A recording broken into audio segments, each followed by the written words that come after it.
I figured after making my first video a movie-length feature, I'd read something a little shorter. I hope this works. The first time this novel crossed my path, I was a senior in high school. It was required reading for my English class, and I didn't read it, which was uncharacteristic of me. But that was also an uncharacteristic time. I'll spare you the gory details, but the gist is I unexpectedly found myself alone and extremely isolated with no safety net for most of that school year. And I spent most of it worrying about things a 17-year-old should never have to worry about. I barely toughed it out and passed senior year by the skin of my teeth despite being a straight A student since I was practically in utero. As time passed and I moved away and I graduated college and I started my career, this novel found a space in some corner of my mind, plopped itself down, and never left. I always felt a little guilty about not reading it, so much so that I couldn't help but feel ashamed of myself every time I passed by a copy of it out in the wild. But recently, I decided to take the plunge and read The Awakening by Kate Chopin. I didn't have a reason to suspect I wouldn't like it after all. Women challenging social norms for their own enjoyment, an author staring at the line where controversy lies and brazenly stepping over it, ankle out for God and everyone to see. Count me in. I expected a tale of treachery and debauchery, something bold and bodacious, but that didn't happen. I mean, don't get me wrong, this is some scandalous stuff, but I certainly didn't anticipate how existential it would all be. This 120-page book had me questioning concepts I thought I'd solved back in college. What does it mean to live? What makes life worth living? Where does your concept of self begin and end? And where do you derive that from? Do socialites deserve to feel discomfort? What role do you play in your own suffering?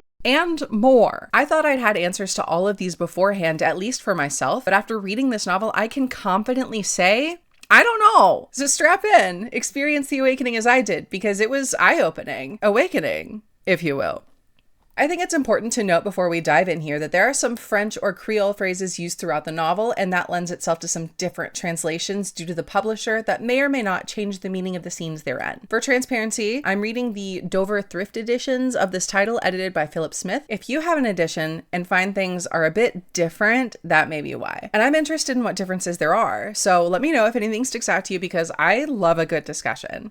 Right out the gate, we're introduced to Mr. Pontellier, who is mad that Madame Lebrun's parrot won't let him read the newspaper in peace. This frustrates him so much that he goes back to his own cottage at the Lebrun's estate. I'm not super well versed in the architecture of Eld, but I was imagining a system of small abodes connected to a larger house via some kind of walkway or something. I don't know. Mr. Pontellier lives in Grand Isle, or Grand Isle if you are French, though he is from New Orleans, or New Orleans, or New Orleans, depending on where you're from. Back at his cottage, he pretends to read the paper while people watching. As it turns out, the bird wasn't really disrupting him. His nosiness alone keeps him from getting much more reading done. His wife, Edna, returns from the nearby beach with Madame Lebrun's son, Robert, by her side. Or is it supposed to be Robert? I'm gonna go with Robert because that is how my brain is gonna read it, and I don't want to have to go back and forth on this the whole time. Immediately, I had that little tingly feeling in my brain that told me something was wrong. They, had to be lovers, I thought. Were they?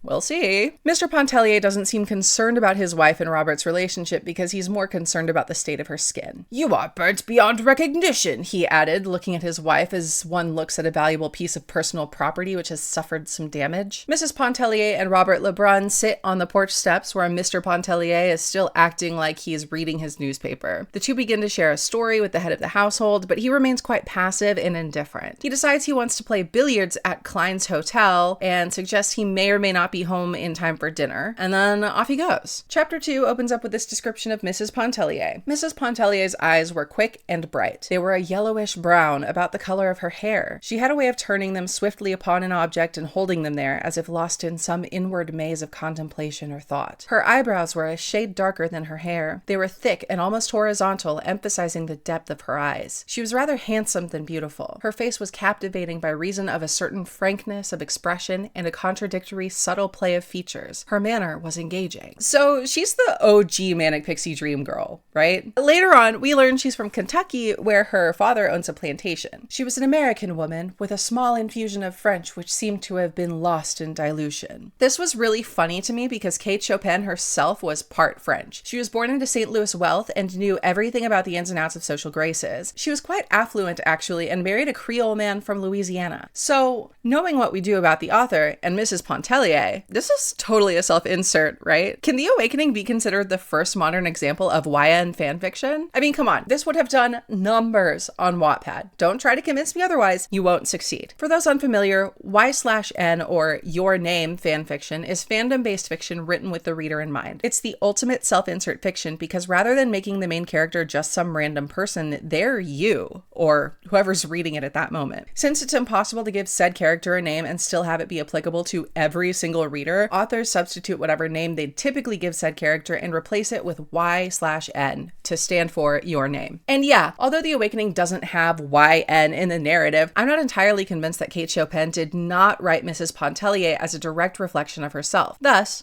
self-insert. If you really wanted to, you could totally try to argue that this novel has a direct relationship to modern fanfiction. I mean, it had to start somewhere, right? Before moving on, I need to mention something that caught my eye. At this point in the story, we learned that Robert looks a lot like Mrs. Pontellier, which could mean nothing or everything. Obviously, this tidbit served as nothing more than validation that I was on the right track with the whole Edna and Robert sitting in a tree theory, which meant that I was very pleased with myself. Later that night, Mr. Pontellier returns home super late and is upset that his wife isn't all that excited to see him. He thought it was very discouraging that his wife, who was the sole object of his existence, evinced so little interest in things which concerned him and valued so little his conversation. So, this guy sucks. He even forgets the peanuts and bonbons he promised his sons earlier before he left for the city. While he goes to check on the boys, he notices one of them isn't doing so well. He has a fever, it seems. Mr. Pontellier goes to tell his wife as much. She denies that that's true, but regardless goes to see what the fuss is about. On my first read, I honestly believe that the mister was frankly full of shit. I mean, what does he know after being gone from the kids all week and not bothering to lift a hand to help them feel better if they're sick? But it seems he was right to be upset. Still, he should have manned up and helped with the boys. It's the only way. After Mrs. Pontellier puts the children to bed, and after her big man child drifts off to sleep as well, she begins crying. A lot. Despite her perfect household and perfect life, she's miserable. And I mean miserable. Indescribable oppression? Vague anguish? Damn. Is she gonna K-word herself? The next morning, Mr. Pontellier goes off to work in New Orleans. It seems he leaves for the week and returns on the weekends, and he gives his lovely wife half of his gambling winnings before leaving her. A box arrives for Mrs. Pontellier a few days later with friandises with luscious and toothsome bits, the finest of fruits, pâtés, a rare bottle or two, delicious syrups, and bonbons. Friandises translates to treats or sweets, by the way. More like friandises nuts, am I right? Oh my god.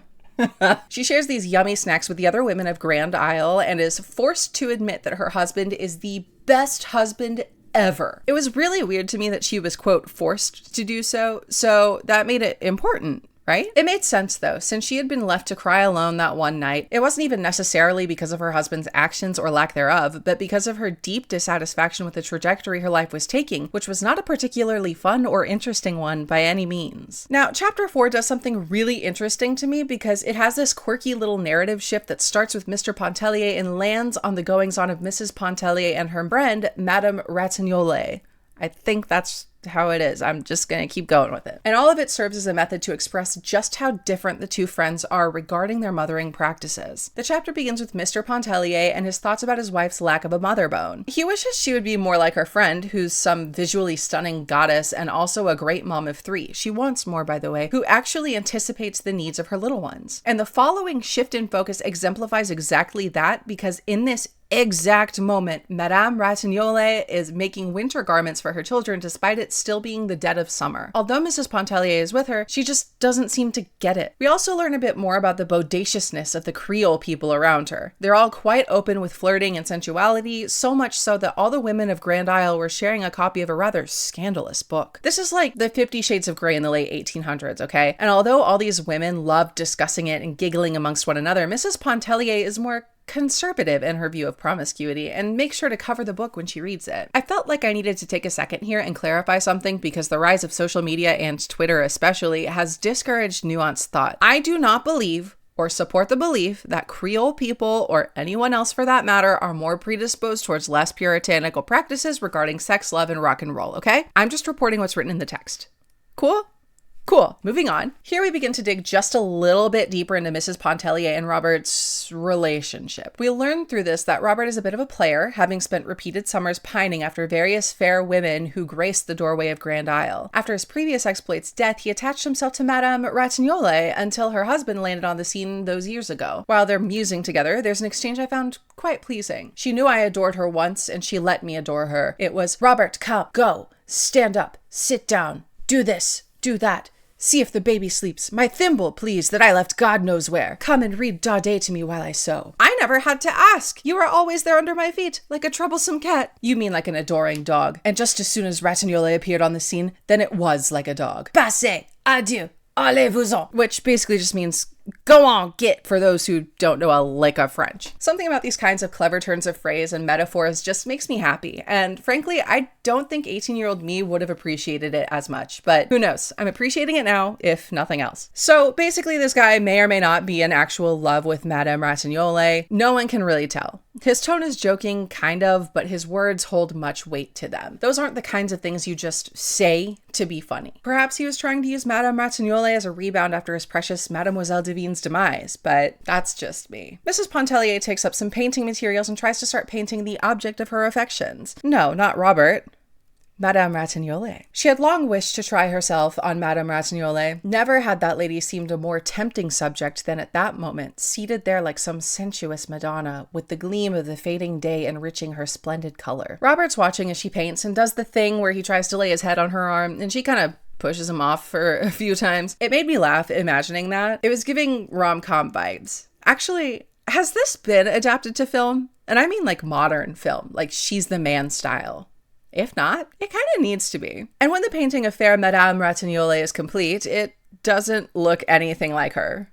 But it's still pretty. Not to Madame Ratignolle, though. She defaces the painting and crumples it up. Mrs. Pontellier's sons come rolling up to the party of three with their nanny of sorts, not to spend time with their not-so-motherly mother, but to request a handful of bonbons each. She gives them what they desire, and off they scamper. Later on, Madame Ratignolle complains of feeling faint, which stuck out to me after reading an earlier part that spoke of her having a, quote, condition that people doubted she actually had. Mrs. Pontellier had offered her a sweet treat, and that made her take pause, wondering aloud if the stick of nougat she'd chosen was too rich and if it would exacerbate her condition. Considering the bonbon a sugary treat is what made her take pause, I started to wonder if maybe her condition was in fact diabetes. Steel magnolias, anyone? I guess after this, Madame Ratignolle goes to lay down back at her own cottage, and Mrs. Pontellier watches as her children greet her with excitement and happiness. This is in direct contrast to the way Edna's children receive her. I hoped that this was a theme that would continue and eventually boil over, because nothing is juicier than jealous mother drama. That didn't actually end up happening, sad to say. I think Robert must see this weird look Mrs. Pontellier gives Madame Ratignolle and cues her to come bathing with him in the sea. At first, she declines, which is allegedly out of character for the woman, but Robert insists, and so they go to the beach. During their walk, Mrs. Pontellier becomes self-aware, I suppose, for the first time ever at 28 years old. And the realization is followed by some kind of narrative musing about the sea and how, quote, its voice speaks to the soul. The touch of the sea is sensuous, enfolding the body in its soft, close embrace. So we all realize she's gonna drown herself by the end, right? We learn Mrs. Pontellier has mastered dual life. How she appears outwardly is not the same as the person she is internally, which, yeah, we all have that to a certain extent. Social rules mandate that we don't look or act like total slobs all the time. But of course, the way she does it, and has done it all her life, is more profound and interesting than any way you or I could ever do it. It turns out Mrs. Pontellier is not jealous of Madame Ratignolle so much as she is attracted to her. Queer women can't have a single original experience, can they? Listen to this. The excessive physical charm of the Creole had first attracted her, for Edna had a sensuous susceptibility to beauty. Then the candor of the woman's whole existence, which everyone might read, and which formed a striking contrast to her own habitual reserve, this might have furnished a link. Who can tell what metals the gods use in forging the subtle bond which we call sympathy, which we might as well call love? Queer women really can't have a single original experience, can they? One day, the two women are walking to the sandy shores, unaccompanied by Robert or any man. Scandalous. Once they they reach their bathhouse on the beach, the two women sit in the shade of the porch to rest, fanning themselves and complaining about the heat the whole while. Madame Ratignolle asks Mrs. Pontellier what's on her mind. She reveals that she's recalling some kind of memory of a summer in Kentucky where she waded in the tall grass as if it was the ocean they were presently looking at. She doesn't say too much more, but the narrator goes on to impart more details of Mrs. Pontellier's love life onto us. She's always been a yearner, falling in love just a little, a little bit, every day with someone new. First, it was a cavalry officer who'd once visited her father. She was enthralled by him. After he left, her affections turned to a man who was visiting a neighboring plantation. He got married, though, and the fact that she didn't mean much to him had haunted her for a while. Then, she fell in love with an actor whose photo she had framed and set up on her desk. Girl was in full fangirl mode. If you know, you know. We learned that Mrs. Pontellier's marriage to her husband, Léonce, was a bit of an accident as he met her during this phase of life. The way he pursued her flattered her greatly, and Mrs. Pontellier decided that it wasn't so terrible having a husband who adores her. Plus, him being Catholic really pissed off her Presbyterian family, so double score. Later on, when the honeymoon phase ended, even though she realized they weren't exactly the perfect pair, she still found herself feeling warmly for her husband. And since there was no lustful passion or anything else clouding her vision, she was confident that their marriage would be one to last. We even learned that she didn't miss her kids much during the summer they went to live with their grandparents in Iberville. Their absence was a sort of relief, though she did not admit to this, even to herself. It seemed to free her of a responsibility which she had blindly assumed and for which fate had not fitted her. So, her marriage is loveless, as is her motherhood. I'm certain this will not be a catalyst for any kind of shenanigans that lead to her eventual downfall. Surely not. During all this, Robert and the kids, along with their nannies, had gone looking for the two women. After the party finds the bosom buddies, Madame Ratignolle requests that Robert accompany her home, citing joint stiffness and cramps. When out of earshot, Madame Ratignolle asks a favor of Robert. Leave Mrs. Pontellier alone. She is not one of us. She is not like us. She might make the unfortunate blunder of taking you seriously. Robert is deeply offended by this and begins a mini monologue that sums up to, "What am I, a joke to you? Is entertainment all I'm good for?" Madame Ratignolle calms him, or tries to, by insisting that if he had offered his attention to the married women of Grand Isle in earnest, they wouldn't trust him as they currently do. Robert drops Madame Ratignolle off at her cottage and gives her some broth and crackers before leaving her to visit his mom. She's upstairs sewing, while a small black girl presses the pedal below to make it run, which is a crazy way to introduce this character because of what we learned about Madame Lebrun through this simple detail. The book says, in reference to the child manning the sewing treadle, that, quote, "The Creole woman does not take any chances which may be avoided of imperiling her health." This lady not only thinks herself so delicate that she can't step on a pedal for a little bit, she also thinks that letting a black little girl do it is acceptable, leaving us to understand she is definitely, or would definitely be, a slave owner. Clearly, she values black lives less than her own, which isn't uncharacteristic of the times, but I mean, even back then, there were people who opposed slavery, so there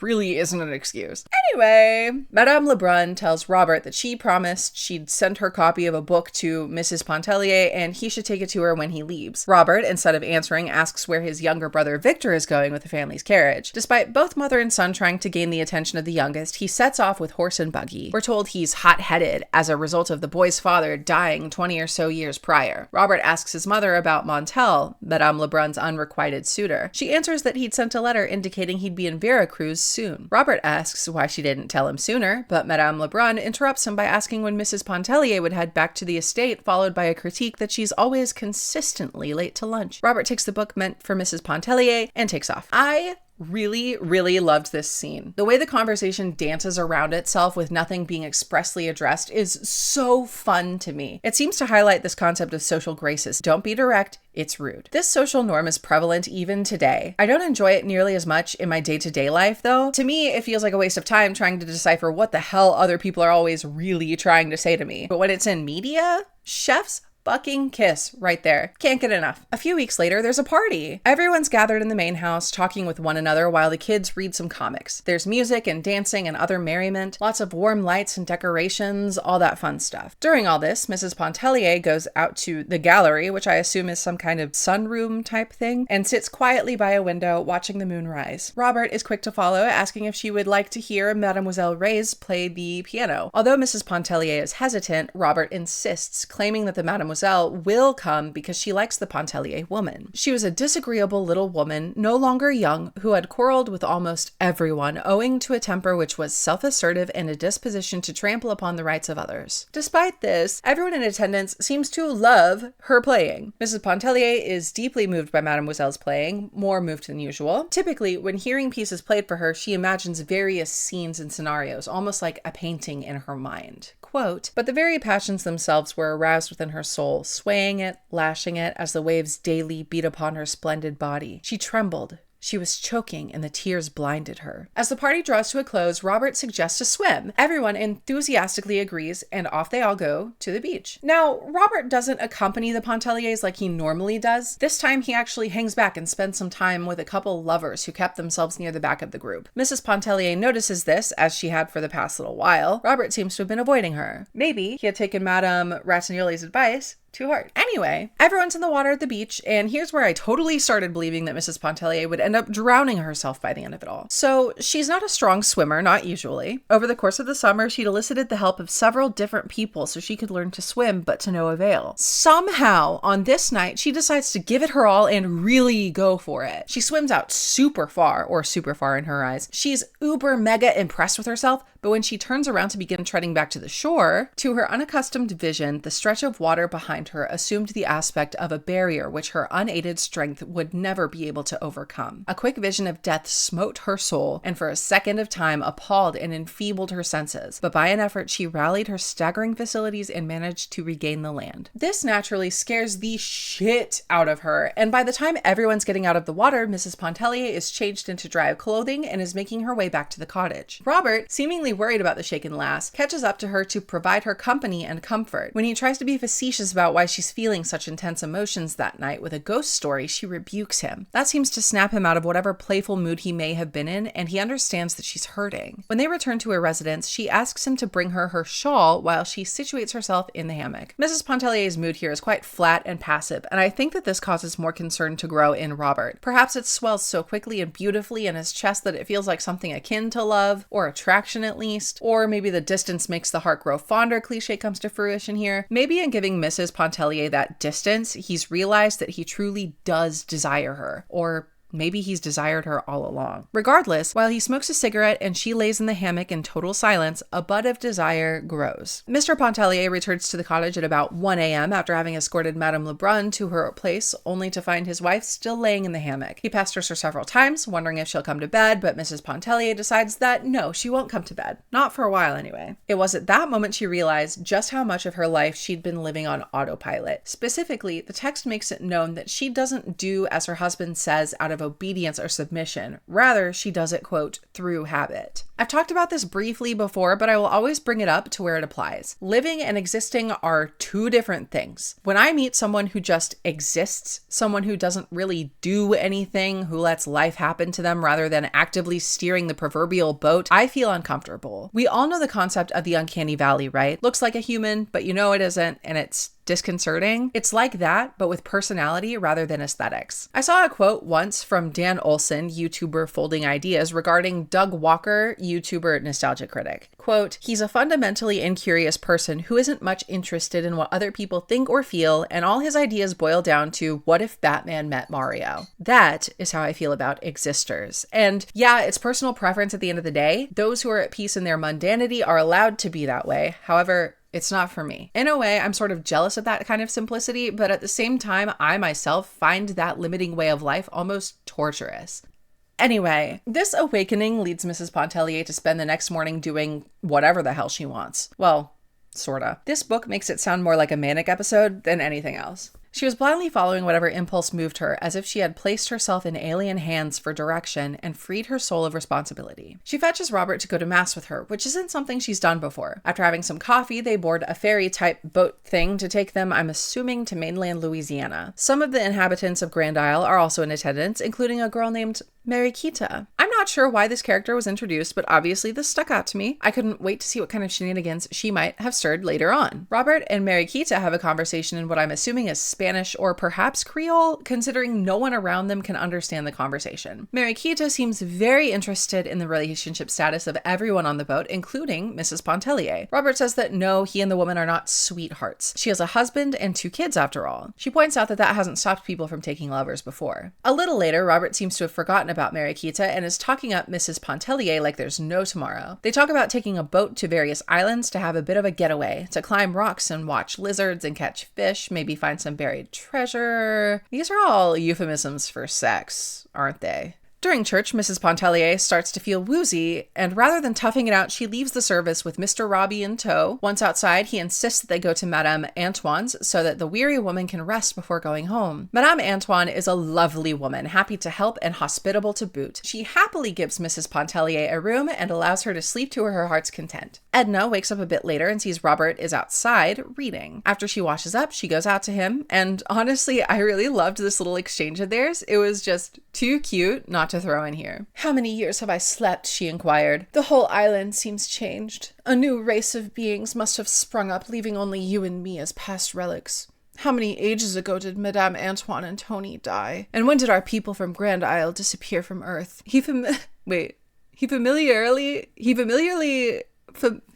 He adjusted a ruffle upon her shoulder. "You have slept precisely 100 years. I was left here to guard your slumbers, and for 100 years I have been out under the shed reading a book. The only evil I couldn't prevent was to keep a broiled fowl from drying up." They have some dinner. Mrs. Pontellier wonders if her husband is worried about her and if they should leave immediately after their meal. Robert tells her that Mr. Pontellier surely isn't upset and that they can stay for a while. Madame Antoine returns from whatever errands she'd set off to do and soon begins telling the couple various stories of hers. Once the moon rises, Robert and Mrs. Pontellier take Madame Antoine's son's boat back to Grand Isle. Madame Ratignolle had assumed care of the children while Mrs. Pontellier was away because Mr. Pontellier had gone up to do some finance thing, I don't know. And neither did Madame Ratignolle. Edna puts her kids to bed and Robert bids her adieu for the evening, something she kind of sort of doesn't like because she enjoys his company so much, and in his absence, she sings a little tune. The entirety of the lyrics are left a mystery, but there's an emphasis placed on one line that repeats throughout. "Si tu savais," or in English, "if you knew." On its own, I wouldn't have really paid too much mind to it. I mean, it was obvious that this was supposed to indicate that there was something someone didn't know about the other, both Mrs. Pontellier and Robert, but the fact that it was followed up with this line made me feel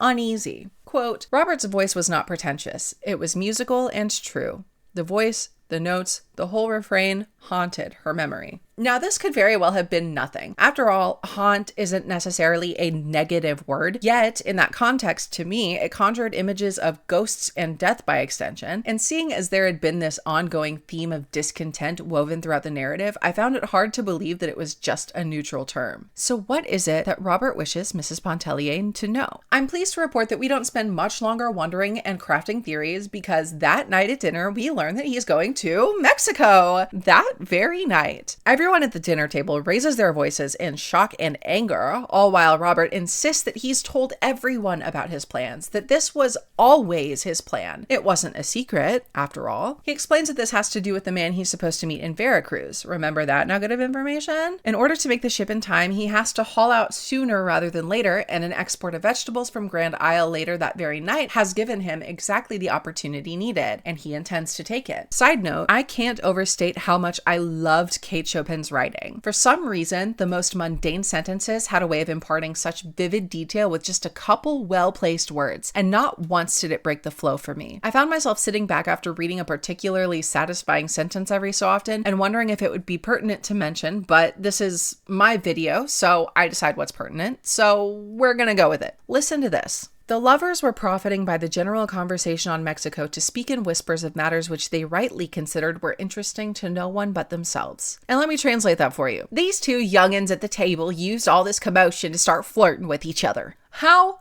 fun is that? This is why I enjoy reading classics. Not to be super pretentious or anything, trust me, I am not dogging on modern literature here, but I love when prose gives me something to chew on. I don't need every sentence to be super flowery. I'm not sitting here requiring that everything I read needs to have line level puzzles. That only leads to exhaustion. But this book was nice. There was enough to keep my brain engaged without overwhelming it. Almost like a trail of candy. Moving on, between various stories about the individual of Grand Isle's experiences with Mexican people, Edna Pontellier begins to feel overwhelmed and quits to her cottage for the evening. She helps put the boys to bed, or tries to help anyway, and only succeeds in riling them up more. After a while, she changes into her nightclothes, and who should arrive but Madame Lebrun's slave to play telephone. I forgot I called her a slave.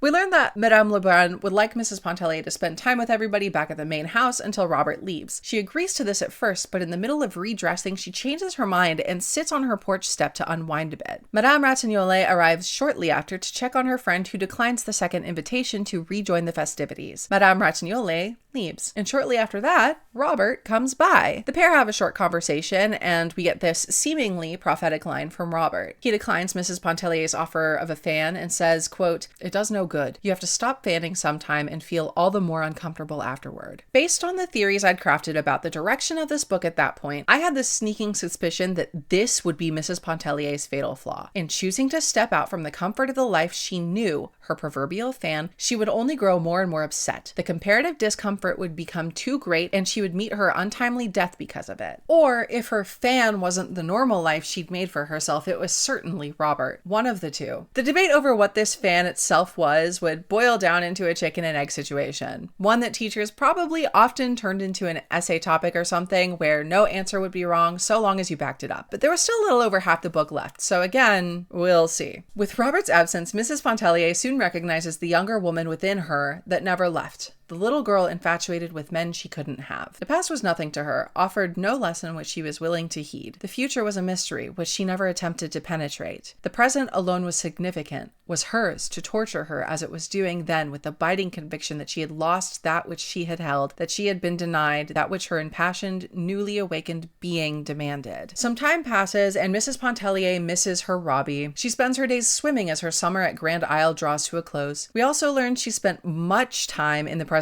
of Madame Lebrun, and that Robert hasn't written her like he said he would. Instead, he had written to his mother. Any mention of Mrs. Pontellier contained to a postscript note regarding the whereabouts of that one book he'd been reading to her before his departure. Robert occupied every space in Mrs. Pontellier's mind, and in every conversation she had as well. Even conversations with her husband. It's like she can't help herself after a lifetime of holding back her true thoughts and feelings. She had all her life been accustomed to harbor thoughts and emotions which never voiced themselves. They had never taken the form of struggles. They belonged to her and were her own, and she entertained the conviction that she had a right to them and that they concerned no one but herself. It is here where I noticed an interaction between Mrs. Pontellier and Madame Ratignolle that could also serve as an interesting topic for the mind. During a discussion about sacrifice and how much of oneself they could give for their children, Edna says, quote, "I would give up the unessential. I would give my money. I would give my life for my children, but I wouldn't give myself." "I don't know what you would call essential or what you mean by the unessential," said Madame Ratignolle cheerfully, "but a woman who would give her life for her children could do no more than that. Your Bible tells you so." Which brought to light this brilliant existential question of what is life? And I know during times like these, the definition and debates surrounding it are white hot, but I'm not talking about life in the biological sense. I'm talking about life in the cognitive sense. And even then, not exactly. More specifically, what did Mrs. Pontellier mean when she was talking about life? I don't think she meant life in the simple way of breathing or having cognition. And let's face it, people today are proof that even the cognition part isn't necessary to live. Sorry, Descartes. Maybe that's what Madame Ratignolle thought for sure, but perhaps Mrs. Pontellier's definition of life was somewhat synonymous with freedom, and even then I wasn't entirely convinced that was accurate. Truthfully, could a woman whose entire demeanor was dictated by a man truly be considered free? I think the key lies in this very specific set of words she chose. I would give my life for my children, but I wouldn't give myself. To me, it seems like Mrs. Pontellier looks at life like a branching path. Think of a choose-your-own-adventure game. Whichever decision one makes at a certain juncture sacrifices all other paths one may have taken should they have chosen differently. To settle down with her husband despite not feeling very passionately about him, to have children with him despite that decision not being the most fulfilling for her. She could have chosen to stay boy crazy and alone, yet she didn't, and as a result, her children were born. Any choice she would make after their birth that would ensure their survival would be her giving her life, and thus any possibility of anything better or worse for them. So how does that differ from self? I guess that depends on who you are, Some might think that someone's decisions make them who they are, but I don't think Mrs. Pontellier's thought process follows here. I think that Edna's definition of self is Madame Lebrun's definition of life. I don't think she would stop breathing for her children. We as readers are never given the impression that she would, but that seems almost too simple. Maybe more will reveal itself in time, but as of right now, that is where I stand. And that is where I insist the distinction is made in the main character's mind. Will her actions follow?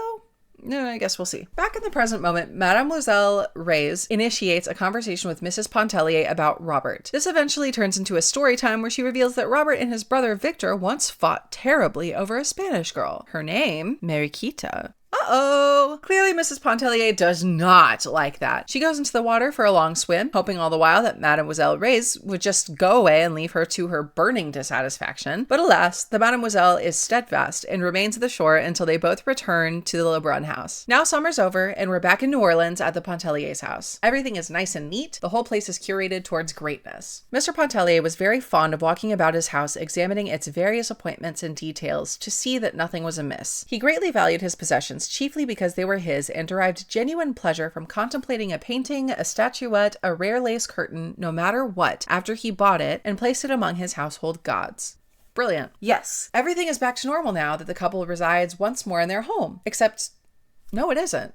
It's Tuesday, and usually on Tuesdays, Mrs. Pontellier has a lot of visitors, only today she doesn't. Not because no one wanted to show up, but because she didn't. She was out that day, and without an excuse. This is unheard of and extremely rude. A woman can't just leave her house just because she feels like it, after all. This doesn't necessarily concern Mr. Pontellier too much. He doesn't seem to give a damn where his wife went or why, but he does care about some of the people she left hanging. Those with more wealth, of course. It's all about connections, right? Mr. Pontellier is upset that the dinner is all shades of terrible. Bland, burned, displeasing, unsatisfying, so he leaves to go to have dinner at the club. Normally, this would upset Mrs. Pontellier, but today it doesn't. She finishes her dinner and then jets off to her room where she has a psychotic break, to say the least. She paces around, growing more and more agitated. She wants to break stuff like Limp Bizkit. Honestly, if she was real and alive, she'd probably be a big fan. She tears her handkerchief to shreds, throws her wedding ring on the floor and stamps on it with her heel, and throws a glass vase to the ground. Of course, a maid hears this commotion and comes in to begin cleaning up. She presents Mrs. Pontellier with her discarded ring, and like a self-imposed shackle, Edna Pontellier slips it back on her finger. The next day, Mrs. Pontellier declines her husband's invitation to go into the city to purchase new fixtures for their library. She insists they don't need anything new and suggests they should be saving money, to which Mr. P shrugs it off with a platitude about wealth. The way to become rich is to make money, my dear Edna, not to save it. Mrs. Pontellier watches from the porch as her husband leaves. The flowers are blooming, the children are happily playing, but all of this only serves to irritate the woman, and she rushes back inside. She gathers up some of her sketches, the ones she doesn't find particularly heinous anyway, and puts on her street gown and heads off to the Ratignolles' place. Despite their summer at Grand Isle ending, the two women still spend time together, at least once every couple of weeks, where Monsieur Ratignolles and his wife host a soiree of sorts, complete with music and games. Now with her friend, Mrs. Pontellier doesn't beat the queer allegations. Quote, Madame Ratignolles looked more beautiful than ever here at home, in a negligee which left her arms almost wholly bare and exposed the rich melting curves of her white throat. She shows Madame Ratignolles her sketches and wonders if she should take it up again. This isn't because she greatly values her friend's opinions, though. This is all a ploy for attention and validation. Lord knows she doesn't get it much from her husband, and with Robert now gone, all she can do to keep herself afloat is to distract herself with praise from other people she cares about. She ends up gifting several pieces of her art to Madame Ratignolles, who is more than happy to receive them. When Monsieur Ratignolles arrives home for lunch, Mrs. Pontellier joins the couple at the table. Preparing for a light meal of herbs, she is instead served a lovely and delicious meal among lovely and delicious company. Rather than feeling satisfied in their presence, though, she feels emptier than ever.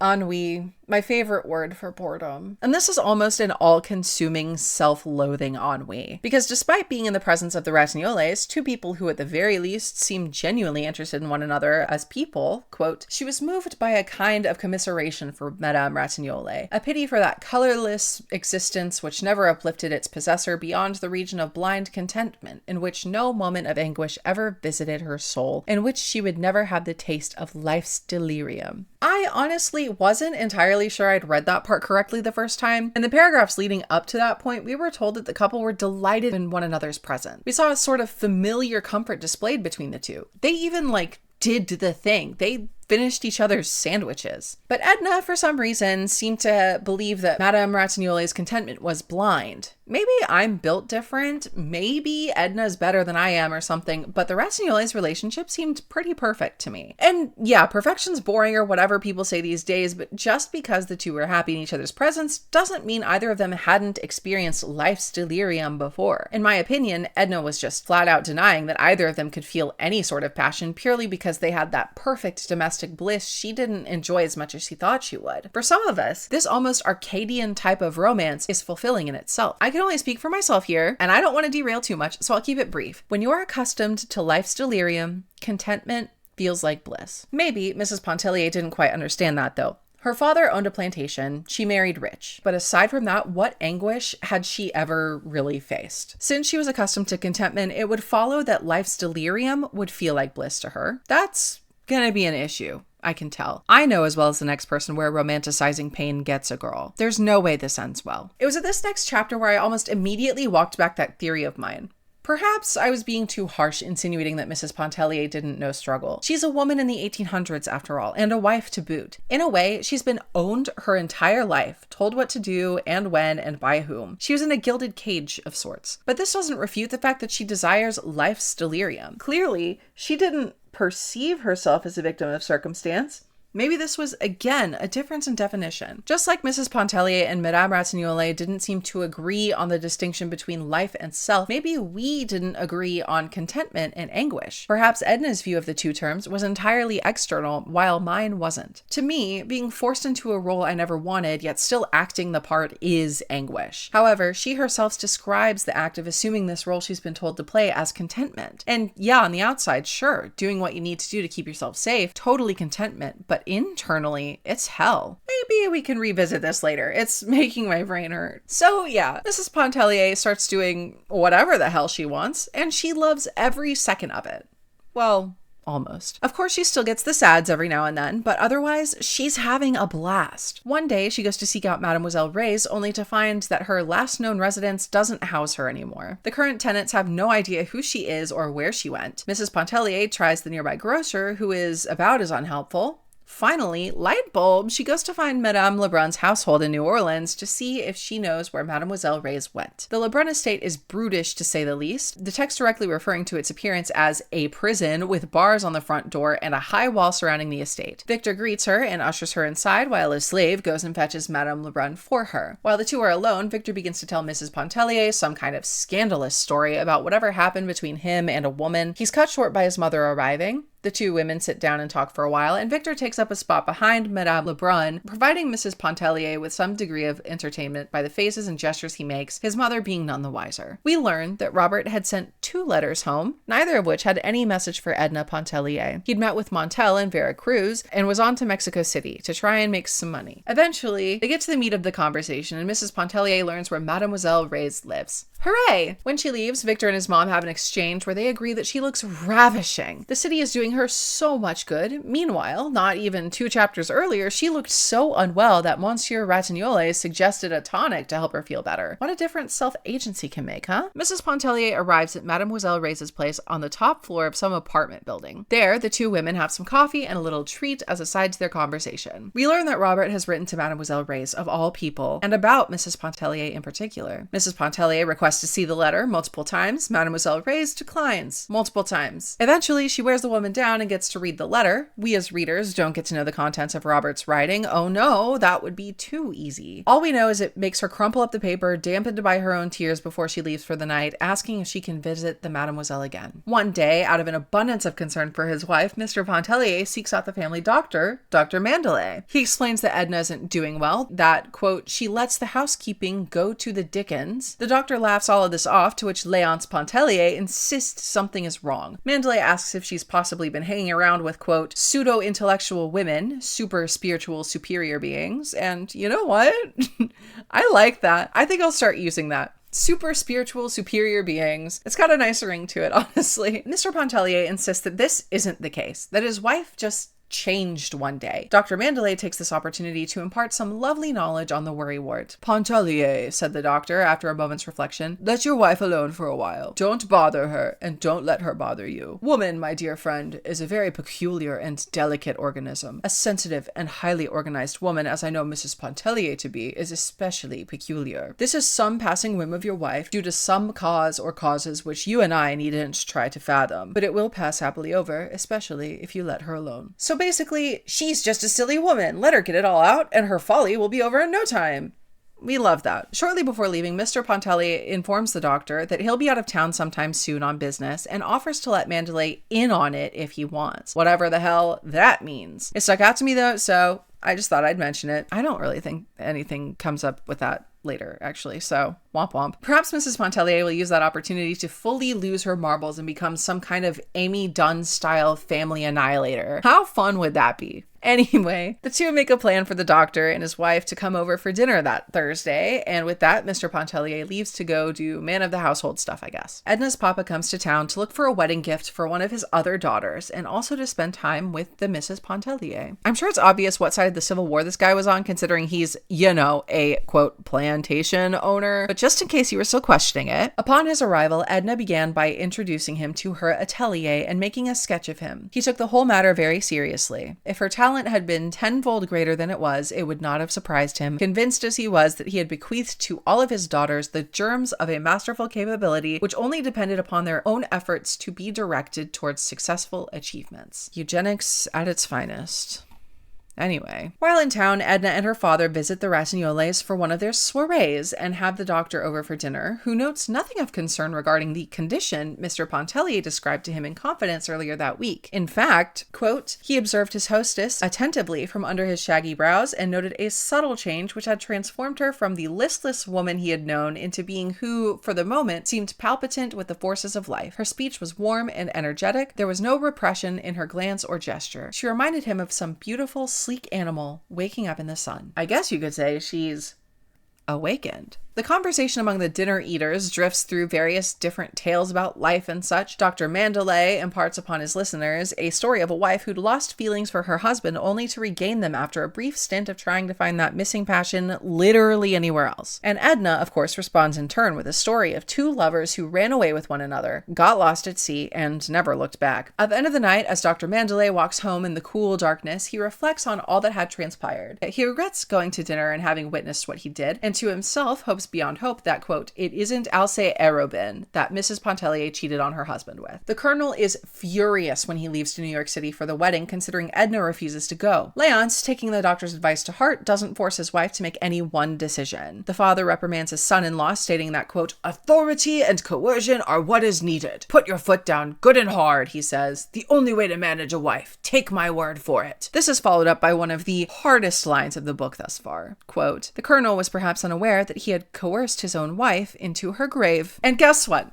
Léonce Pontellier, of all people, is the one who thinks this. This man confused the shit out of me. He was always constantly both on his wife's side, but also not on his wife's side at all. Maybe the visit with the doctor is what did it and made him accept that letting his wife do what she wanted was best, but taking it to such heart that his disposition had changed entirely seemed really weird to me. Or maybe it wasn't all that uncharacteristic. It made sense looking back once I remembered that this guy wasn't Presbyterian like Edna's family was. I guessed that being at odds with one another was more or less a given, no matter who was in the middle of it, but still. In the days leading up to Mr. Pontellier's departure for New York, Edna becomes increasingly caring and affectionate towards her considerate husband. It seems the doctor's story was playing out as he'd expressed at dinner the other night. She, even herself, believes that she will miss him so much that it will drive her to follow him shortly after he leaves. And yet, once the house is empty of both him and the children, Mr. Pontellier's mother had taken them to the countryside for a while, she feels relief. I was expecting her to go crazy. I mean, absolutely cuckoo bananas, but she didn't. She walks through the house, tends to the garden, has a lovely meal with just herself and the dog they apparently have. Then she reads. Edna realizes she hasn't given much time to reading these days and vows to commit herself to it again before climbing into bed and sleeping the most restful sleep she's had in a very long time. On one dreary day, Mrs. Pontellier is sent for by Mrs. Highcamp and Alcée Arobin. Uh-oh. They, of course, all know each other from running in the same circles for years, but ever since her father had come to the races with her, everyone had grown more interested in having her her around. Alcé, in particular, finds himself quite drawn to her after seeing how warm and lively she was the last time. Given her history of being raised on a horse farm of sorts, Edna loves being at the racetrack. She speaks passionately about the horses, makes smart bets, and wins frequently. All in all, she's having an excellent time. At the end of the night, Alcé Arobin takes her home in a car. He asks to come in for a while so he can refill his match container. He does so and then leaves. Soon after, Mrs. Pontellier grows incredibly restless. She's hungry.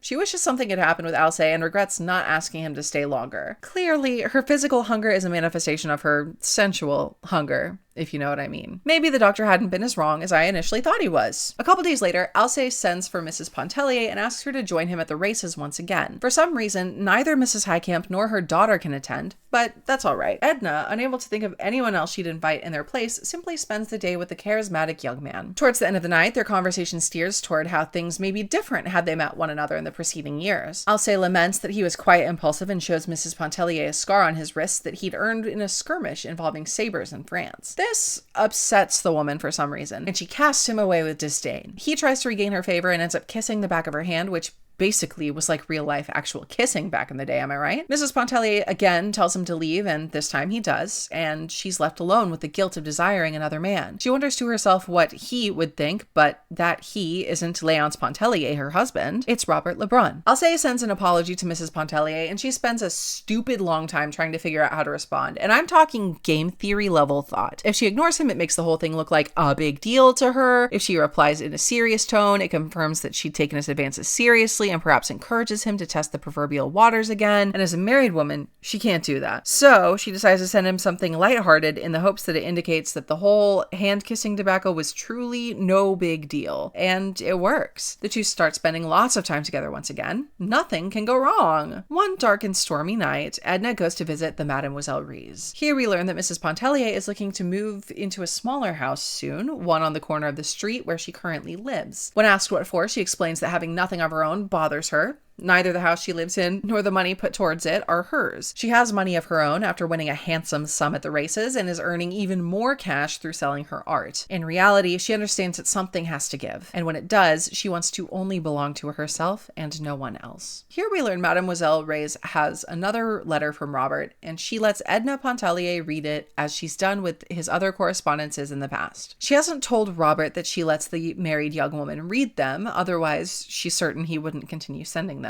Why hasn't he sent anything to dear Edna? Why, because he loves her, of course. That can be the only reason. Again, we the readers aren't privy to Robert's words, but we do learn that he's returning to New Orleans and soon. He doesn't explain why, but surely that doesn't matter, right? Surely he's returning to profess his love to Edna Pontellier and isn't bringing a wife and children along with him back to the city. That would be stupid and unthinkable. Now joyous, Edna Pontellier dances home in the rain, stopping by the bonbon shop to send some sweets to her young sons and also a letter to her husband to inform him of her move into the small house round the corner. That night, she and Alcé Arobin are hanging out. He flatters her, she deflects a bit, and he finds it charming. Again, it's this fun little dance between the two conversations the two of them are having at one another rather than with, but somehow it all comes together and it all makes sense. What masterful flirting. And it must be incredibly masterful because they both get it on. And I mean on. Quote, "She only looked at him and smiled. His eyes were very near. He leaned upon the couch with an arm extended across her, while the other hand still rested upon her hair. They continued silently to look into each other's eyes. When he leaned forward and kissed her, she clasped his head, holding his lips to hers. It was the first kiss of her life to which her nature had really responded. It was a flaming torch that kindled desire." She cries after Alcé leaves, not necessarily because she feels ashamed or because she regrets sleeping with him, but because it wasn't love that made her sleep with him. Rather, it was the excitement, the premise of freedom itself that had set her soul ablaze and caused her to act out. She wanted it to be love. So badly she wanted it to be love. Honestly, I felt that. As a hopeless romantic girl myself, I completely understood where she was coming from in that regard. We all want this concept of love to be all-consuming and purely passionate, something ultimately fulfilling, something special, but unfortunately, that's not how it works most of the time. I myself have only been overwhelmed by pure love a few times in my life, and those were not moments where I wanted or even expected to feel that way, but I did. We can't dictate those kinds of things, but that's kind of what makes that feeling so beautiful. So Mrs. Pontellier starts moving all her stuff out of the house while the husband and kids are away, and we get strike 3 on the Edna offing herself game. Alcée comes to see her, and she's trying to take a picture down from the wall while perched precariously atop a ladder. What does he say? "Come down! Do you want to kill yourself?" Rip Edna. Was nice knowing you, I guess. Alcée asks about her plans regarding the coup d'etat, as he calls it. She tells him that she'll have her sending off party a couple nights from then. After he asks when he'll see her next, she tells him at the party and not a second before then, silly, basically. And she looks at him with eyes that at once gave him courage to wait and made it torture to wait. Sheesh, what a siren. Now it's the day of Mrs. Pontellier's going away party. She only invited a dozen or so people, but 10 are in attendance due to Madame Ratignolle being ill and Madame Lebrun not being able to come for some nondescript reason. Everything is beautiful and gorgeous and expensive and luxurious. Mrs. Pontellier is wearing a tiara, and after one of the guests asks about it, we learn that it's her 29th birthday. Weirdly though, it's a gift from her husband. Obviously, we don't know how he feels about Edna's moving house. We don't even know if she's told him yet. Is it perhaps a method of him trying to get her to stay, a sort of bribery? I'm not sure. We'll probably find out. Everyone at the table is talking amongst one another. Some ladies flirting with Victor, someone else is asking him about his involvement in some kind of law firm. I don't know. All this stuff was honestly lost on me, and I didn't particularly care about any of it. And neither does Edna. While she's looking over her gathered friends like a virgin queen, she starts to feel that pang of ennui. Once again, she's restless, and the source remains untraceable, aside from Robert's absence, of course. The guests grow quite drunk, and one woman begins to weave a flower crown for Victor. And oh, what a lovely sight he is. She asks him to sing for her. And what does he sing? That song his brother had sung that summer in Edna Pontellier's presence. This upsets Mrs. Pontellier, clearly. She breaks a glass, commands him to stop and all that, completely ruins the vibes, and all the partygoers go home, except for Alcée Arobin. The two shut up the house and make their way to Edna's new place called the Pigeon House. It's small and homey and full of flowers. Alcée had sent them during the dinner, it turns out, and Mrs. Pontellier's servant had set them out while the place was empty. Edna sits down, now finally having a moment to rest. She feels drained and tired. Alcée pretends to be interested in leaving, but the guy has ulterior motives. Yeah. He wants to fuck. So he stays, offers her some small physical comfort and brushing his hand through her hair. Then he kisses her neck, and we all know the rest. Next chapter opens up. Léonce Pontellier is furious at his wife for choosing to move out. Of course, it isn't out of an abundance of love and therefore betrayal towards her. Oh no. It's never that simple. He writes her a strongly worded letter. He was not dreaming of scandal when he uttered this warning. That was a thing which would never have entered into his mind to consider in connection with his wife's name or his own. He was simply thinking of his financial integrity. Basically, bro thinks that his wife moving into a smaller house would make them look more poor. What an ass. But this guy's nothing if not an opportunist, so along with sending a letter to his wife, he also sends out requests to have his home updated and remodeled. After all, what's Edna gonna do about it? Also, he releases a press statement, basically, saying that the Mr. and Mrs. Pontellier are to spend a summer abroad this year. Excellent PR moves, if nothing else. And Edna is fine with all this. So long as she gets to cosplay austerity, she's happy as a clam. Listen to this. There was with her a feeling of having descended in the social scale, with a corresponding sense of having risen in the spiritual. This really gave me Walden vibes, and not in a good way. A quick and dirty synopsis for y'all. Walden was written by Ralph Waldo Emerson. No, it was not. That was written by Thoreau. Fuck. Walden was written by David Henry Thoreau, an American transcendentalist back in the day. The whole thing was basically the diary of a rich man who chose to go live in his father's or uncle's cabin in the woods for a few years to experience a simpler and more fulfilled life. Sounds kind of sweet, right? Wrong. This guy, the whole time, had his wife doing his laundry and cleaning for him. Of course, he didn't bother mentioning that. And as if that wasn't bad enough, there's this whole chapter where he talked about his experience with an impoverished family living in the same area. And the whole time, he was just the most condescending piece of shit ever. If you meet anyone who idolizes this guy, run.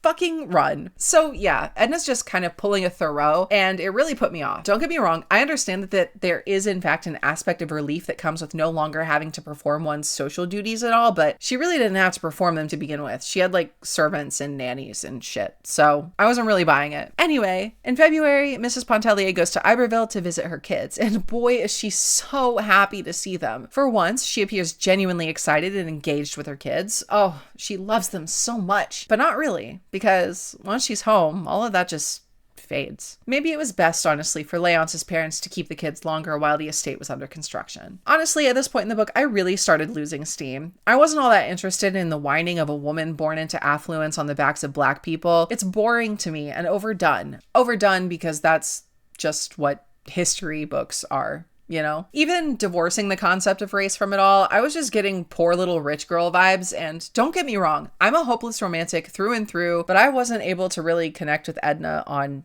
any of this stuff.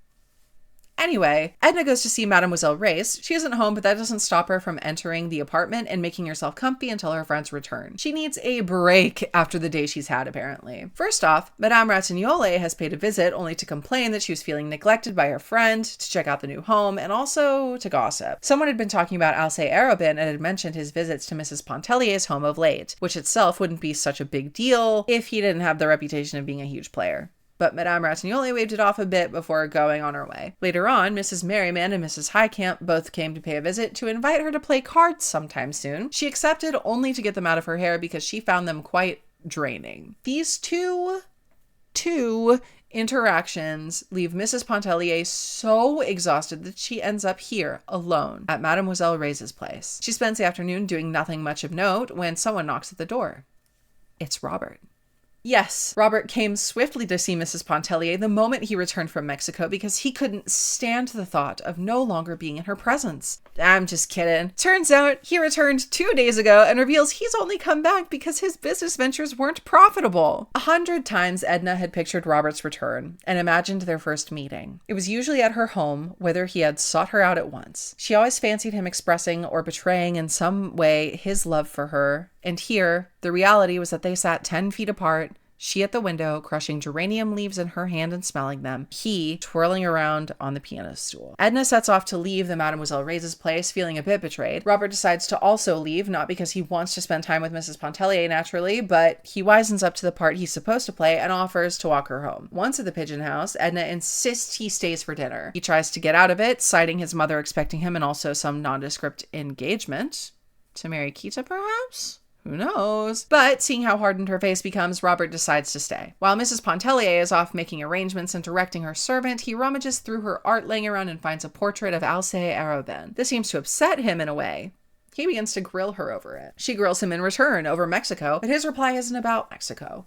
It's about Grand Isle and the summer they spent there together. When he returns the question, Edna replies much in the same manner, and the pair sit in companionable silence until dinner. I had to read this chapter a couple times, honestly, because my first impression wasn't all that great of Robert. But after reading back on it, I realized this frustration only came because I misunderstood his actions. He wasn't acting cold towards Edna because he didn't care for her. It was quite the opposite. In fact, the two lovers seem to have swapped places on their stance regarding social graces. Where Edna was once limited by societal pressures, she now expresses herself more freely than she did before. And where Robert was open and freely expressed himself back at Grand Isle, he is now bending to the rules of social graces. It's yet another dance, and once again, nothing is direct. But since the gender roles were reversed, in a way, I think I had some difficulty parsing this chapter. But I came out on top. After dinner, Robert decides to roll a cigarette. Edna notices his tobacco pouch is no longer rubber, but rather a finely embroidered leather thing. Turns out a woman in Veracruz made it for him. Robert tries to dismiss the conversation, not keen to talk much on the matter. Then, Alcée Arobin shows up to tell Edna that the card game has been postponed. Ah, yes.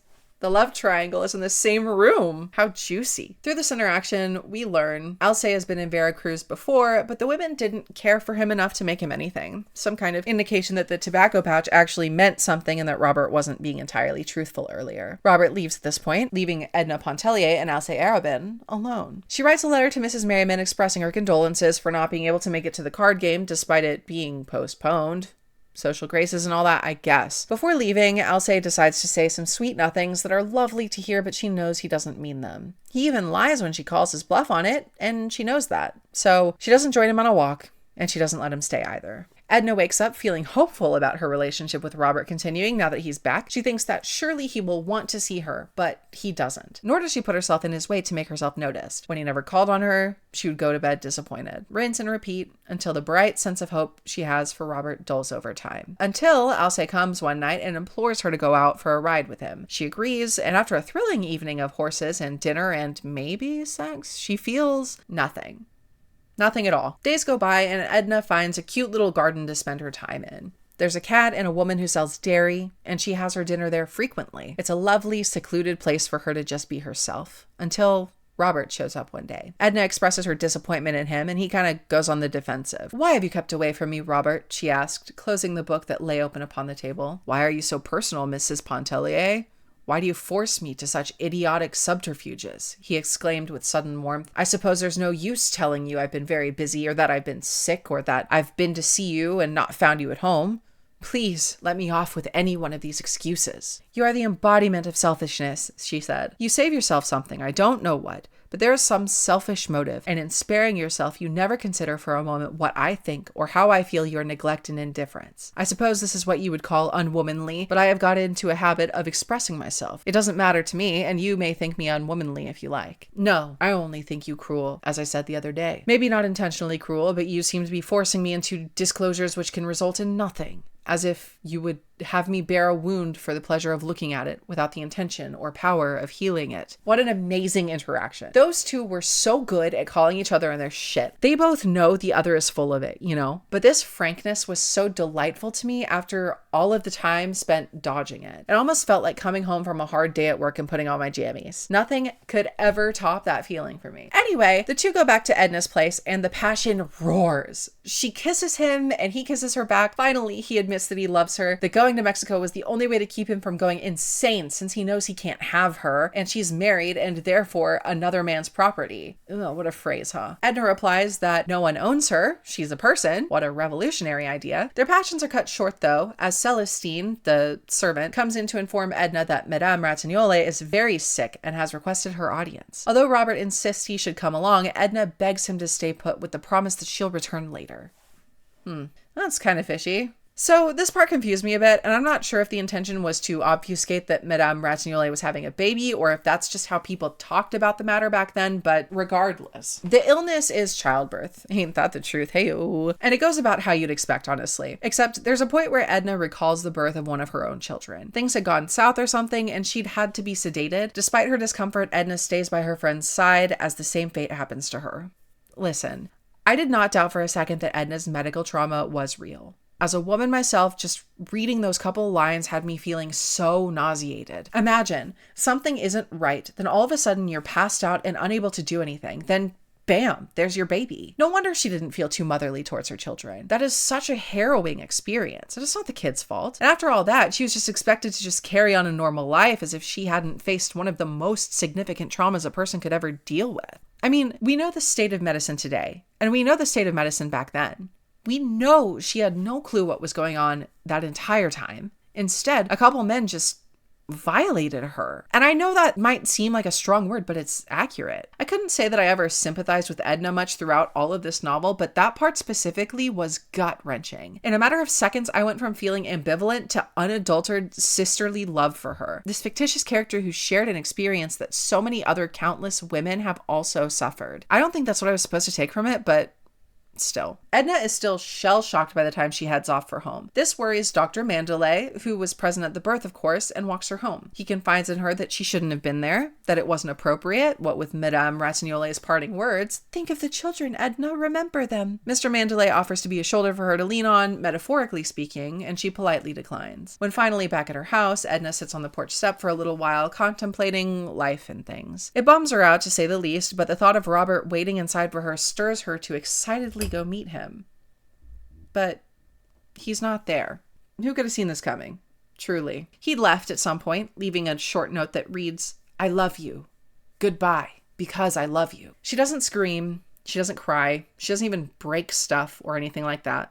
No. Edna simply lays on the sofa in silence, and she doesn't sleep all night. The next morning, she goes to Grand Isle, where Victor is fixing up the porch with Mariquita by his side. Upon seeing Edna's exhausted stature, Victor realizes she's here to rest. She offers to fetch the cook's mother or something, it doesn't really matter, and Edna goes for a swim before dinner. At the shoreline, she strips down to nothing and then enters the water. She keeps swimming and swimming and swimming, all while thinking about her children and her husband. They're nothing but shackles to her now. Tools to keep her soul in perpetual slavery. But she knows a way out, and that way is down to the bottom of her salty grave. You know, I'm normally super jazzed when I'm right about something, but this time it fell kind of flat. I was sad for Edna, and I realized that I take for granted the freedoms that I do have today. Given they're dwindling, but that gave me all the reason I needed to continue pushing against this tyranny that continues to encroach upon women's rights to be individuals. This last little part, though, answered the question I had earlier about the distinction Mrs. Pontellier made between life and self. She did give her life for her children, and ultimately, yeah, that life of hers was indeed unessential. She drowned herself, knowing that she couldn't bring herself to see them as more than antagonists and oppressors. In order to preserve herself, that is, her freedom, she made the one choice she had left.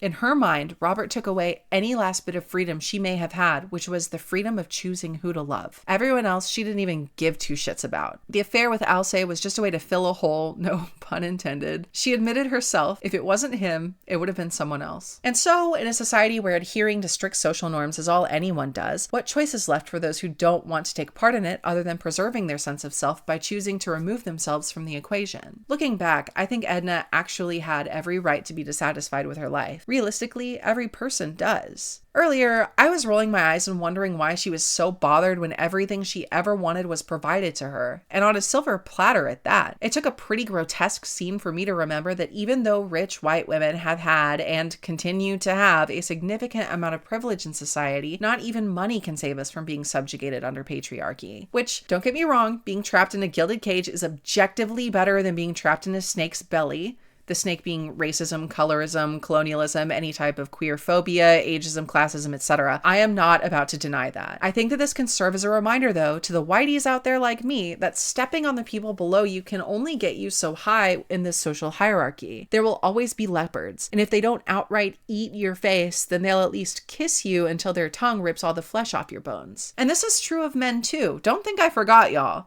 Yeah, if you're straight and white and blah, blah, blah, whatever, you may think or even be told that you're at the top, but that's not true. There's still classism and even patriarchy going against you as well. Your leopards aren't everyone else. Your leopards aren't angry women who you think hate men. Your leopards are the other men with more money and influence than you, convincing you that it's a good idea to go full leopard so you can eradicate the minorities they dislike on their behalf. And when the dust settles and you've done that for them, you best believe you'll be next. And who'll be left to help you? I got a little too into that. Sorry. It'll probably happen again. About this book, I get it. I do. I see the literary and narrative importance of this story. It makes sense that this would be assigned reading for a literature class. I think the prose was incredibly beautiful, if not a teensy bit clunky in some places. Overall, I enjoyed my experience reading it, but do I foresee myself reaching for this novel time and again to relive the anguish of a privileged white woman? Not in the near future, at least. I can definitely see myself giving this book a reread when I want something pretty and pretty short, and maybe if it turns out to be the type of novel where you notice something different each time you read it, I might be inclined to pick it up several times, but until then, I won't say for certain. On a scale of 1 to 5, I'd give this book a solid 2.75. I know, how pretentious of me, but it just wasn't 3 territory, although it does have potential. So that was The Awakening. What did you think? Did you find this book entertaining, salacious, revolutionary, downright scandalous? Did you think it tried too hard? I'm interested. Don't forget to like and subscribe if you would be so kind. And that kind of rhymed. Leave a comment if you want to. It helps a lot. Thanks for stopping by. I'll see you next time.